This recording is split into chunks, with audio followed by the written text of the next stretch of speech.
ચૂંટાયેલા ધારાસભ્ય જયેશ રાદડિયા નિવેદનબાજી કરવામાંથી નવરા પડે તો તેમના વિસ્તાર અને વતનમાં માનવભક્ષી શ્વાન કે જે વારંવાર બાળકોને શિકાર બનાવી રહ્યા છે તે મામલે કંઈક કામગીરી કરે ને, આવું જામકંડોરણાના ઇન્દિરાનગરના રહીશો માની રહ્યા છે. કારણ કે આપણે અત્યાર સુધી નરભક્ષી દીપડા, નરભક્ષી સિંહ કે અન્ય પ્રાણી વિશે સાંભળ્યું છે, પરંતુ જયેશ રાદડિયાના વિસ્તારમાં નરભક્ષી શ્વાન છે અને આ શ્વાનનો આતંક એવો છે કે વારંવાર બાળકોને આ નરભક્ષી શ્વાન પોતાનો શિકાર બનાવે છે. એક બાળકને તો મોતને ઘાટ આ શ્વાનો ઉતારી ચૂક્યા છે અને હવે આ જ અઠવાડિયામાં 2 બાળકોને વધુ ઘાયલ કર્યા છે.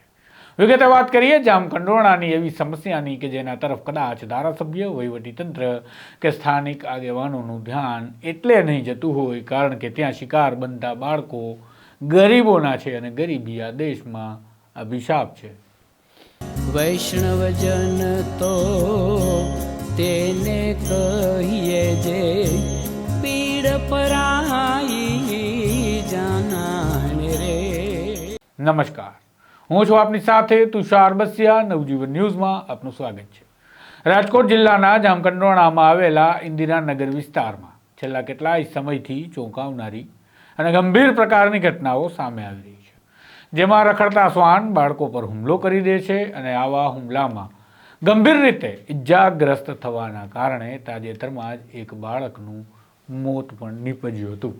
ચોંકાવનારી વાત એ છે કે આ વિસ્તારમાં જ આવું શું કામ થાય છે? તો સ્થાનિકોનું માનીએ તો તેમનું કહેવું છે કે આ વિસ્તારમાં એક વિશાળ ખુલ્લો પ્લોટ આવેલો છે, જ્યાં મૃત પશુના ચામડું ઉતારવાની પ્રક્રિયા કરવામાં આવે છે, જેના કારણે આસપાસ મૃત પશુઓના અવશેષોને કારણે શ્વાન ખેંચાઈને આ વિસ્તારમાં પહોંચે છે અને ત્યાં પડ્યા પાથર્યા રહે છે અને ખૂબ ફૂલી ફાલીને તેનો પરિવાર મોટો કરે છે અને શ્વાનનો જમાવડો ત્યાં સતત રહે છે.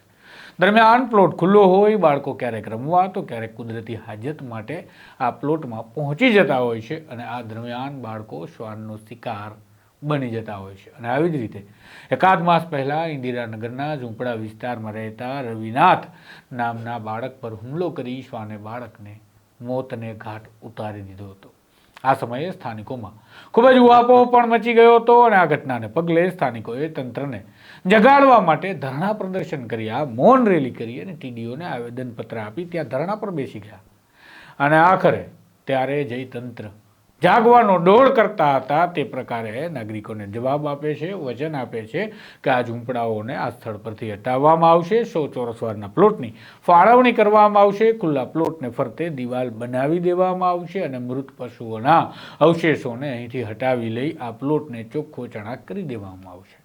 આ ઉપરાંત મૃતક બાળક રવિનાથના પરિવારને સરકાર તરફથી સહાય માટેનું પણ આશ્વાસન આ વખતે નાગરિકોને અધિકારીઓએ આપ્યું હતું, પરંતુ આજ દિન સુધી આવું કંઈ જ થયું નથી તેવું સ્થાનિકોનું માનવું છે. આમ દગાબાજ નીકળ્યું તંત્ર તેવું નાગરિકો કહી રહ્યા છે. આ સ્થિતિમાં ફરી વધુ એક વખત 1 ફેબ્રુઆરી 2025ના રોજ એક શ્વાન બાળક પર હુમલો કરે છે અને જે બાળક ઝૂંપડામાં રમી રહ્યું હતું દરમિયાન શ્વાને હુમલો કર્યો છે એવું સ્થાનિકોનું કહેવું છે. અને આ બાળકને 8 વર્ષના બાળકને એક નરભક્ષી શ્વાને પોતાનો શિકાર બનાવવાનો પ્રયાસ કરતા ગંભીર રીતે ઘાયલ કરી દીધો છે, જેના કારણે જામકંડોરણા નગરના નાગરિકો સવાલ કરી રહ્યા છે કે જામકંડોરણાના જ વતની અને ભાજપના ધારાસભ્ય જયેશ રાદડિયા નાગરિકો માટે પેદા થયેલી આટલી ગંભીર સમસ્યા મામલે શું કરી રહ્યા છે એ સમજાતું નથી. કદાચ તેઓને નિવેદનબાજીઓ અને સામાજિક કાર્યો સિવાય સામાન્ય અને ગરીબ નાગરિકોની સમસ્યા હલ કરવામાં રસ નહીં હોય.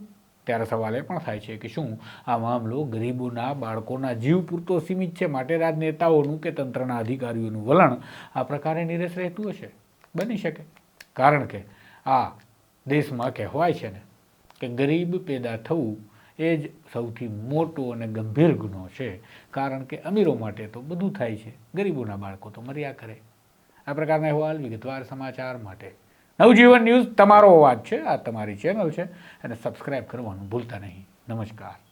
વૈષ્ણવજન તો તેને કહીએ જે પીડ પરાઈ